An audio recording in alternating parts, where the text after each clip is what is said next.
Wir schreiben das Jahr 15 nach Christus und das Römische Reich floriert. Das meiste Lob gebührt dem Kaiser, aber dieser Erfolg wäre ohne loyale Soldaten wie Servius Felix nicht möglich gewesen. Servius trat vor 8 Jahren im Alter von 18 als Sohn eines armen Bauern mit geringen Zukunftsaussichten in den Dienst der Legionäre ein. Im Gegensatz zu den meisten Legionären spielte er keine Glücksspiele, sodass er den größten Teil seines Soldes sparen kann. Er hat sogar sein Viaticum behalten, die 3 Goldmünzen, die er bei seinem Eintritt in die Armee erhielt. Wenn er bis zur Rente überlebt, erhält er mehrere Hektar Land. Und er hat ein Mädchen in der Heimat liebgewonnen, das er zu heiraten gedenkt. Aber bis dahin muss er noch seine 25 Dienstjahre absolvieren. Und das Leben eines Legionärs ist gefährlich und zermürbend.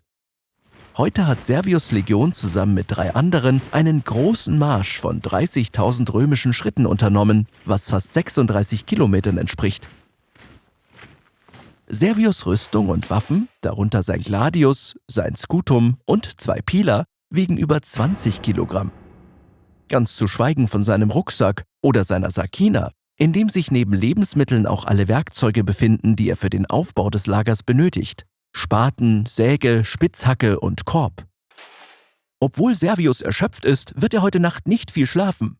Ihm wurde die erste Wache zugeteilt, was bedeutet, dass er sich um die Lasttiere kümmern und vor einem möglichen Hinterhalt auf der Hut sein muss.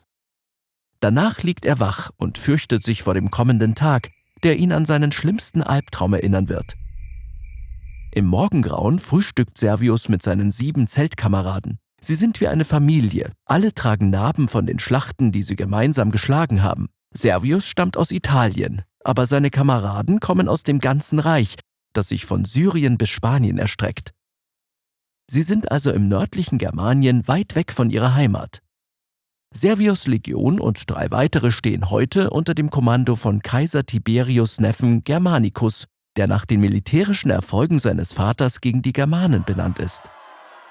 Jede Legion hat etwa 5000 Mann und ist in Kohorten von etwa 500 Mann unterteilt, die wiederum aus Zenturien von etwa 80 bis 100 Mann bestehen. Jede Zenturie wird von einem Centurio befehligt. Ein Aquilifer oder Adlerträger marschiert an der Spitze jeder Legion und trägt ihre Adlerstandarte. Die Zenturionen marschieren neben den Legionären und rufen Befehle wie Dex, Sinn, rechts, links, wobei sie mit dem rechten Fuß beginnen, weil der linke als unheilbringend und schlecht gilt. Trotz der strengen Disziplin liegt eine gewisse Spannung in der Luft. Letztes Jahr rebellierten einige Legionen in der Region. Sie forderten bessere Bezahlung und eine Verkürzung der Dienstzeit.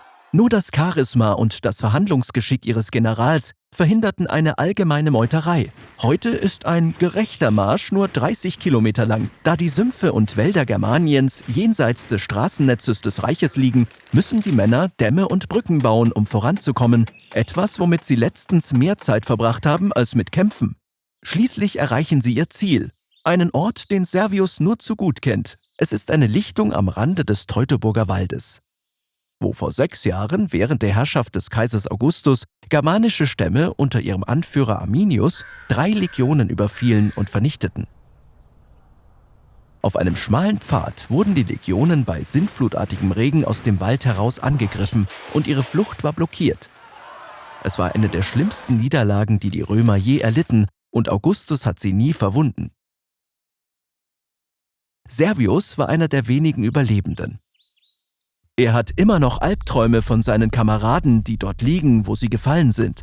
Aber jetzt ist die Armee zurück, um die Toten mit allen militärischen Ehren zu begraben. Als er dabei hilft, fragt er sich, ob die Knochen, die er anfasst, jemanden gehören, den er kannte. Mehrmals möchte er laut weinen, aber er macht einfach weiter.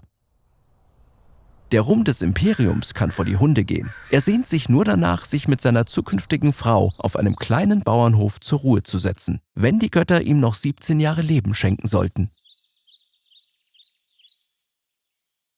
Vergiss nicht, diesen Kanal zu abonnieren. So verpasst du nie die Gelegenheit, etwas Neues zu lernen.